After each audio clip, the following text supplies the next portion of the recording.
তরমুজ নিয়ে শুধু একটা। আসসালামু আলাইকুম ভিউয়ার্স, রাইবা এগ্রো ইউটিউব চ্যানেলে আপনাদের সবাইকে স্বাগতম। আমাদের যে কোনো প্রবলেমের কারণে কৃষক রাকিব ভাই আপনাদেরকে রেগুলার ভিডিও দিতে পারে নাই, তবে এখন থেকে এই চ্যানেলে নিয়মিত সে কৃষিকাজের ভিডিও দিবে। আমরা আর কথা না বাড়িয়ে সরাসরি চলে যাচ্ছি আজকের মূল ভিডিওতে। আজকের মূল ভিডিওটা হচ্ছে কৃষক রাকিব ভাইয়ের বুদ্ধিতে আরেকটা কৃষক ভাই কিভাবে মালচিং পদ্ধতিতে তার পুরো প্রজেক্টটা করছে সেটাই আমরা ভিজিট করতে যাচ্ছি। যাওয়ার আগে আরেকটা প্রজেক্ট আমাদের চোখে পড়েছিল, সেটা টমেটো লাগাইছে সম্ভবত। আমরা কিন্তু ইতিমধ্যেই ভিজিট করার প্রজেক্টে চলে আসছি, আর প্রজেক্টে এসেই কৃষক রাকিব ভাই সেই কৃষক ভাইয়াকে নিয়ে পুরো প্রজেক্টে ঘুরে দেখবে। আপনারা দেখতে থাকেন। ভিজিটের আজকের প্রথম ভিডিওটাই হবে তরমুজ নিয়ে। সো আমরা আর কথা না বেরিয়ে সরাসরি কথা শুনবো কৃষক রাকিব ভাই এবং ওই কৃষকের মুখ থেকে। রাকিব ভাই ভালো আছেন? এই তো ভাই আলহামদুলিল্লাহ ভালো আছি। হঠাৎ করে ভাই আসলাম শিবলাই থেকে আপনার এই মানিকগঞ্জ মানে এই প্রজেক্টটা দেখার জন্য আসলাম। আলহামদুলিল্লাহ, আল্লাহর রহমতে আমার প্রজেক্টের খবর শুনছেন, চারদিকে ছড়িয়ে পড়ছে, এটা আমার ভালো লাগতেছে। তবে এটা বাস্তব, আমাদের এই অঞ্চলের এই প্রজেক্ট আমি প্রথম। আমাদের এই অঞ্চলে তরমুজ আগে কেউ বপন করে না বা চাষাবাদ করে নাই। তারপরে মানে শুরু করছি। শুরু করার পর এইখানে আমি 3টা জাতের কোম্পানির বীজ দিয়ে শুরু করছি। কি কি জাতের এটা দিছেন একটু যদি বলতেন দর্শকদের উদ্দেশ্যে। বলতেছি আমি একটু একটু। প্রথমে এগ্রোয়ানের ভিডিও দেখছি, এগ্রোয়ানের নিছি। আবার আমি নিজের থেকে বীজ শর্ট পড়ার কারণে মালিক শেডের আনছি, ওটাও শর্ট পড়ানোর কারণে আবার আরেকটা জাত আছে এগ্রোয়ানের গ্রিন ওয়ানের। 3টা জাত আমি মানে প্রথম পর্যায়ে তো আমি টেস্ট করে দেখার জন্য যে কোনটা ফলন ভালো হয়। পরবর্তীতে আমি প্রজেক্ট করলে আমি ওই বীজগুলো আবার। আচ্ছা, 3টা জাত যে আপনি করলেন, 3টা জাতের ভিতরে আপনি এটার ভিতরে কোনো ব্যবধান পাইছেন কিনা, মানে কোনটা আর কি ভালো আর কি? আপনি মানে সত্যি কথা মানে কোনো মানে কোম্পানির আমরা প্রচার করতেছি না, যেটা বাস্তবতা। আমি আসলাম আপনার প্রজেক্টে, ঘুরলাম চতুর্দিকে, ভালোই লাগলো। মানে আমি নিজে বুঝতে পারছি না কোনটা কোন জাত। মানে দেখতেছি সবগুলাই ভালো, অনেক সুন্দর হয়েছে আর কি। হ্যাঁ, এটা ঠিক আছে। মানে এইখানে যেগুলি তরমুজ আমার মনে হয় সবটাই একই জাত। 3 কোম্পানি এক জায়গায় থেকে আনছে একই মানে আমি তরমুজ বপন করার পর দেখতেছি ধরছেও এক, হ্যাঁ হ্যাঁ, সাইজও এক, কালারও এক, সবই এক। সবই এক। শুধু কোম্পানি 3 রকম, কোনো না কোনো দিক দিয়ে 3টাই স্পেশাল। এক একটার এক এক ধরনের গুণ আছে। একটা একটু লম্বা বেশি হইতেছে, একটা গোল বেশি, একটা ওজন বেশি, আবার কতটা যেটা ওজন কম এটা ধরতেছে বেশি। মানে 3টাই সমানে, আমার মনে হয় 3টা একই জায়গা থেকে একই গ্রোথের জিনিস। আচ্ছা ভাই, আমি আরেকটা কথা আপনার কাছে প্রশ্ন করি, মানে সেটা হইতেছে আপনি যে যে এই জায়গাটা করছেন, এই জায়গাটা মোটামুটি কয় শতাংশ জায়গা আপনার? এইখানে জমি হলো আপনার 36%। তার মধ্যে আমি 3% প্রায় 303টা আছে টমেটোর চারা, 350 আছে ক্যাপসিকামের চারা, 100 আছে পেঁপের চারা। 4 জাতের ফসল এখানে মানে আছে। মানে এক্সপেরিমেন্টের জন্য শুধু, যে কোনটার রেজাল্ট ভালো বেশি আমি পরবর্তীতে ওইদিকে ধাবিত হব বেশি। কোনোটার চাইতে কম না। না, এটা খুব ভালো। আপনার মোটামুটি 36% জায়গায় আপনি যদি বলতেন আর কি কৃষকদের উদ্দেশ্যে, যে এই জায়গাটা আবার করতে এত টাকার মতন খরচ গেছে, মানে কত টাকা আপনি লেবার, এই জানলা দিচ্ছেন দেখতেছি, মাছা করছেন, আবার যে নেট দিচ্ছেন, তারপরে আপনার এই স্মার্ট প্রযুক্তি সবকিছু আর কি ব্যবহার করছেন, মানে কিরকম টাকা আপনার খরচ আছে? এটা টাকা যাই খরচ হোক, এইখানে আমাদের একটা মানে স্মার্ট প্রযুক্তি তো আমাদের দেশে কম, এখনো আসে নাই, বইয়ের বিশ্বে এটা চলে।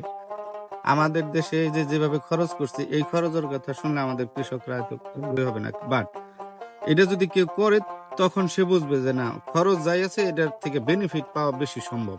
আমি যে মাছাটা করছি, এই মাছার থেকে এই বেডে থেকে আমি 3টার ফসল, 3-4টা ফসল নিয়ে 3-4 ফসল। হ্যাঁ, এই যে তরমুজ মনে করেন আর 1 মাস পর তরমুজ পাকবে, বা 20 দিন পরে এই আমরা এখান থেকে আবার মাঝখান দিয়ে আবার আরেকটা ফসল, মানে শীতের আরেকটা ফসল নেওয়া যাবে। কি নিতে চাইতেছেন? এই একই মাছায় আমি শশা নিতে পারবো।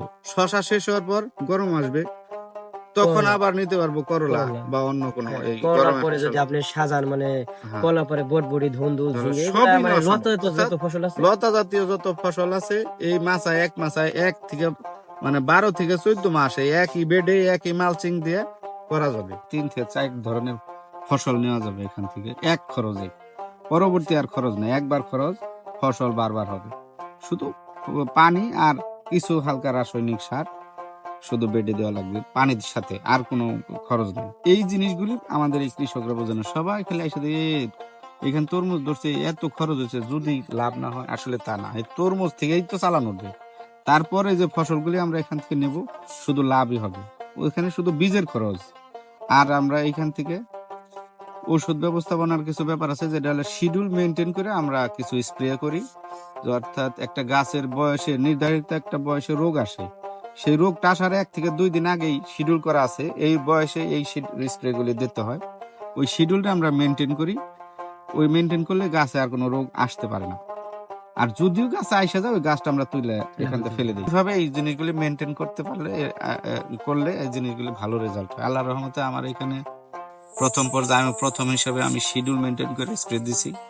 আমার আল্লাহর রহমতে এই শীতের মৌসুমেও যে তরমুজ এত সুন্দর তরমুজ ধরছে এবং তরমুজগুলি সাইজ খুব বড় হইতেছে, আমি খুব সন্তুষ্ট এখান থেকে। একটা তরমুজ আপনার মোটামুটি আমরা যা বুঝতেছি কয় কেজি, 2-3 কেজি?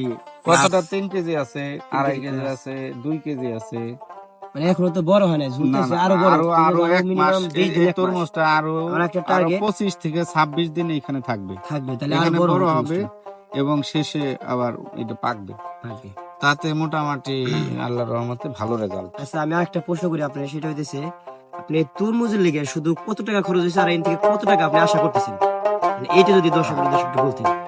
প্রথম পর্যায়ে তো আমি আসলে এই যে মানে এই মাছার করতে আমরা তো প্রথম ভাবে করতে গেছি, এত বুঝতে পারি নাই প্রথমে যে আরো ইচ্ছে করলে আরো কম দামে এই বাঘগুলি আরো কমে কিনতে পারতাম প্রথম তো। কিন্তু এরপরে যেটা আমি যদি করি, আমার এখন যে বর্তমানে খরচ হয়েছে তার চাইতে প্রায় 35% খরচ আমার সেভ হবে এখন আমি যদি আবার করি, বা আমার পরামর্শ নিয়ে যদি কেউ করে নতুন পর্যায়ে, তাহলে বর্তমান চাইতে প্রায় 35% কম খরচে আমি এই প্রজেক্টে করে দিতে পারবো। এখন যেটা বলতেছি মানে খরচটা কয় টাকা এই একটু বলতেন। এখানে আমার হলো তরমুজ গাছের এবিলিটি মানে প্রায় 1000 বা 800 মতো চারা আছে। এই 800 প্রায় 23টা এই মাছা হয়েছে। 23টা মাছায় আমার প্রায় 25 থেকে 30,000 টাকার শুধু মাছায় খরচ হয়েছে। এত খরচ হবে না, এরপরে আমি যদি করি এত খরচ হবে না। কিছু কৌশল আমি এখান থেকে বুঝতে পারছি যে এটা কি এডিট করা লাগবে, এটা করলেই খরচ কিছু কমানো সম্ভব। নতুন আবার করলে এত খরচ হবে না। আর আমার এই যে বেড গুলি প্রথম পর্যায়ে তো ভাবছি আরো এই বেড 5 ফুট দিছিলাম, আমাদের এখানে এঁটেল মাটি তো, ভাবছি মাটি পাওয়া যাবে না, আমরা এটা পরবর্তীতে এটা 4 ফুট করবো। 4 ফুট করে মাছারা আরেকটু উঠিয়ে দেবো, মানে কৌশলে আরো খুব সুন্দর সিস্টেম, আরো সুন্দর। এখন তো মোটামুটি আল্লাহর রহমতে খুব ফাইন, তবে এর পরবর্তীতে করলে আরো ফাইন করা সম্ভব, খুব সুন্দর করা সম্ভব এবং রেজাল্ট আরো ভালো হবে। আপনি যেটা বলতেছেন মানে মাছার খরচ 25 থেকে 30,000 টাকা, তাহলে আরো মানে টোটালি মোটামুটি 50-60 না আরো বেশি গেছে না, মানে সব দিয়ে আর কি, সবগুলা দিয়ে যেমন আপনি মাঝে মধ্যে 50-60,000 টাকা, যেমন মাঝে মধ্যে সার দিতেছেন, পানি দিতেছেন, তারপরে তরমুজের ভিট করছেন, লাগাইছেন বীজ কিনা, মানে এগুলা দিয়ে 60-70,000 টাকার মতন খরচ হচ্ছে, মোটামুটি খরচ হয়েছে। এখন এই জায়গায় আপনি তাতে কি মনে করতেছেন, তরমুজে কি আপনার লাভ আশা করতেছেন না লস আশা করতেছেন, মানে সেটা যদি একটু বলতেন। এটা তো বাজার উপরে ডিপেন্ড করে, তবে আমার এই তরমুজটা আসবে আনসিজনে, তখন সারা বাংলাদেশে কোথাও তরমুজ থাকবে না। আশা করি এটার একটা ভালো আমি দাম পাবো। বাজার অনুপাতে যদি যেরকম আশা করছি ওইরকম যদি দাম পাওয়া যায়, আমার খরচের দ্বিগুণ আসবে। হ্যাঁ, খরচ যা হয়েছে শুধু তরমুজে, তার দ্বিগুণ তরমুজ থেকে চলে আসবে। বুঝতে পারছি, এটা করে আমাদের লাভই আর কি ধরা চলতেছে কি 100% লাভ। দর্শক, আপনাদের আর একটা কথা ক্লিয়ার করে রাখি, এই ভিডিওটা কিন্তু গত 1 মাস আগের করা ভিডিও। এই কৃষক ভাই কিন্তু অলরেডি এখন তরমুজ বিক্রি করা শুরু করে দিয়েছে। ঠিক আছে, আপনারা আবার আইসেন। আপনার প্রজেক্টটা দেখে আমার খুব ভালো লাগছে এবং কি আপনার মুখের কথা শুনে আমার খুব ভালো লাগছে।